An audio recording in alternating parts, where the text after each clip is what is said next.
ఇటీవల చోటు చేసుకున్న పరిణామాలపై శాసన మండలి విపక్ష నేత బొత్స సత్యనారాయణ తీవ్ర వ్యాఖ్యలు చేశారు. ఆయన్ని దుర్భాషలాడిన ఘటనపై అంబటి స్పందించారని, అనంతరం ఇంటికి వెళ్లి తాను మాట్లాడింది తప్పేనని స్వయంగా అంగీకరించారని తెలిపారు. ఈ నేపథ్యంలో కేంద్ర మంత్రి తడాకా చూపిస్తామని అంటున్న తీరుపై బొత్స విమర్శలు గుప్పించారు.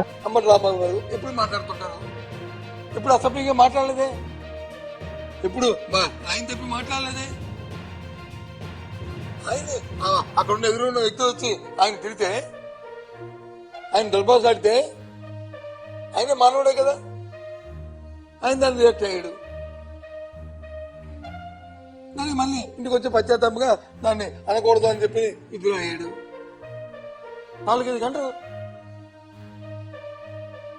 రాత్రి 10 చేసిన పని నువ్వు సాయంత్రం 7 గంటలకు ఎందుకు చేయలేదు? ఎన్డీడీబీ రిపోర్టును తామే ఇప్పించామని చెప్పడంలో ఎంతవరకు నిజముందో ప్రజలకు సమాధానం చెప్పాలని డిమాండ్ చేశారు. హిందువుల మనోభావాలతో ఆడుకోవడం ఎంతవరకు న్యాయమని ప్రశ్నించారు. ఊరెదురో ఏమైనా జరగకుండా జరిగి నేను ఇబ్బంది పడితే తిరిగి పైకి వచ్చి ఆ కేంద్ర మంత్రి అంటాడు చూస్తారు తడాక. ఏంటి చూస్తారు తడాక?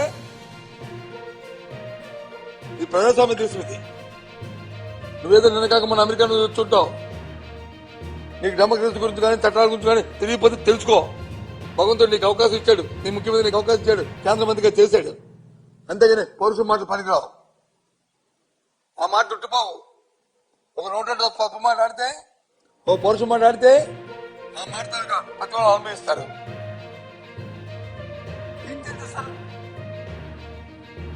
అర్థమవుట్లే. ఈ రాష్ట్రంలో ఎప్పుడు చూడలే తెలుగు రాష్ట్రాలు ఎలాంటి పరిణామాలు. అందులో మా ఆంధ్ర రాష్ట్రంలో అయితే ఇంకా జాగ్రత్తగా ఇంకా ఉంటాం. మతపరమైన అంశాలను రాజకీయ లబ్ధికి ఉపయోగించుకోవడం ప్రమాదకరమని ఆయన హెచ్చరించారు. తప్పు చేసిన వారిని దేవుడు కూడా క్షమించడని, ఎవరైనా సరే వారి చేసిన పనులకు అనుభవించక తప్పదని బొత్స సత్యనారాయణ స్పష్టం చేశారు. ఎందుకోసం? దేనికోసం? చేతనైతే మంచి పర్వాలని, చేతనైతే మంచి గవర్నెన్స్ ఇయ్యు, ప్రజలతో సభ అనిపించుకో.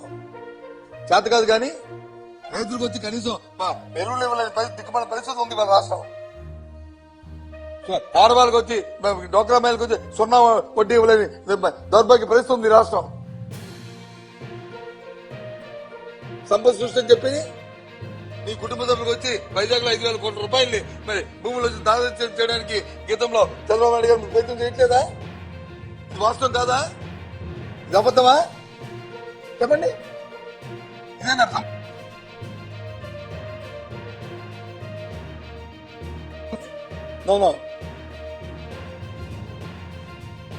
ఆందోళనతో మాట్లాడుతూ మాట్లాడి బాధతో చెప్తున్న మాట్లాడి ఇవన్నీ కూడా ఎందుకంటే ఈ పరిస్థితులు ఉన్నాయి. అలాంటి పరిస్థితులు రాష్ట్రంలో జరగకూడదు.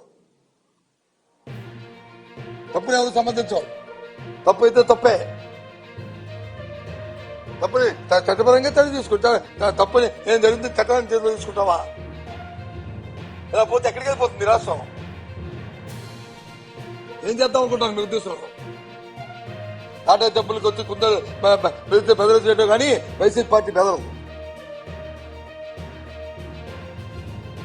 చూస్తాను ప్రజలందరూ కూడా వాస్తవం ఏంటో అందరూ కూడా దాన్ని పరిశీలిస్తారు. కాలమే చెప్తారు దీనికి మీకు సమాధానం. పెట్రోల్ పంపులు ఇస్తారంటండి.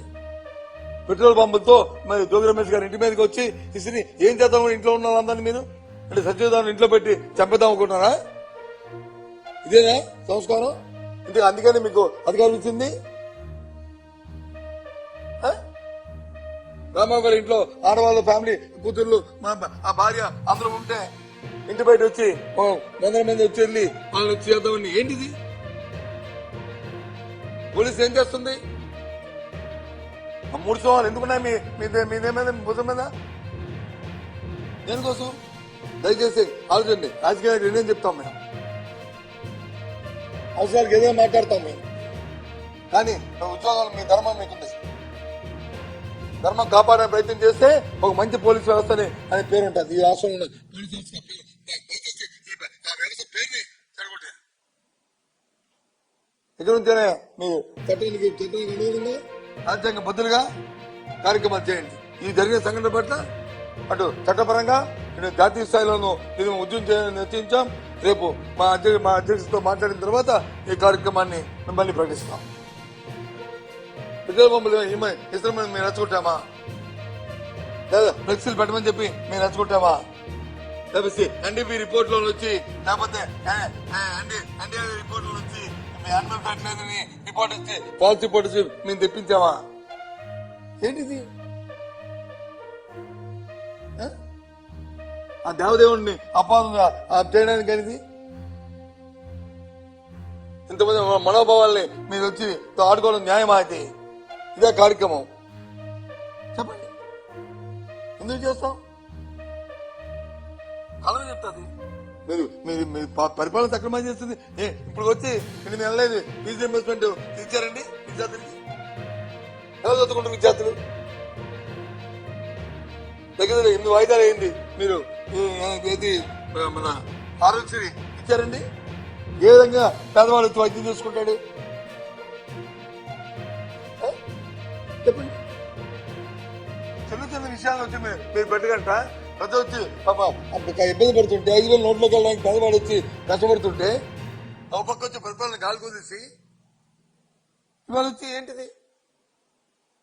భగవంతుడితో నుంచి సెంటిమెంట్ తాడుకుని అందరం కూడా వెళ్ళి తెల ఉదయం ఇస్తే దేవుడికి దండం పెట్టుకుని వెంకటరామ గారిని ఒక దేవదయంగా మనకు ఎలువైపుగా కోరుకుంటున్నాం. వారి మీద అపచారం తీసుకొచ్చి తిరిగి పైపు అంటారు. దేవుడే చూస్తాడు. ఎస్, చంద్రబాబు చెప్పిన మాట కట్టుబడి ఉన్నాం. తప్పు చేసేవాడు దేవుడు క్షమించలేదు. అది నువ్వా నేనని కాదు, ఎవరైనా సరే అనుభవిస్తావు. తప్పదు. ఇది ఆ దేవుడి మీద అనుభవిస్తారు. మీరు చెప్పిన మాట చెప్తున్నాం. ఎవరు తప్పు చేస్తే, ఏ పార్టీ తప్పు చేస్తే, ఏ నాయకుడు తప్పు చేస్తే ఆ దేవదేవుడి మీద వచ్చి అపాధులు తీసుకొస్తే వాళ్ళు అనుభవించక తప్పదు. నువ్వేమి పెద్ద అతిథులు కాదు, నేనేమి అతిథులు కాదు, ఎవరు అతిథులు కాదు. నన్ను కట్టుబడిన మాటకి ఏంటిది తీసుకొచ్చినట్టుగా? అందుకే జరుగుతున్న 2 రోజులు జరిగిన పరిణామాలు దేవుని ఖండిస్తూ ఈ ఫ్యూచర్ లాంటి జరగకూడదు రాష్ట్రాన్ని కోరుకుంటూ మరో బీహార్ గా అవ్వకూడదని మరి ఆ భగవంతుని కోరుకుంటూ మంచి ప్రభుత్వాన్ని ఇవ్వడానికి ఆ భగవంతుడు ఆ బుద్ధి కోరుకుంటూ దీని మీద కార్యక్రమం రూపొందిస్తున్నాం అని తెలియజేస్తున్నాం.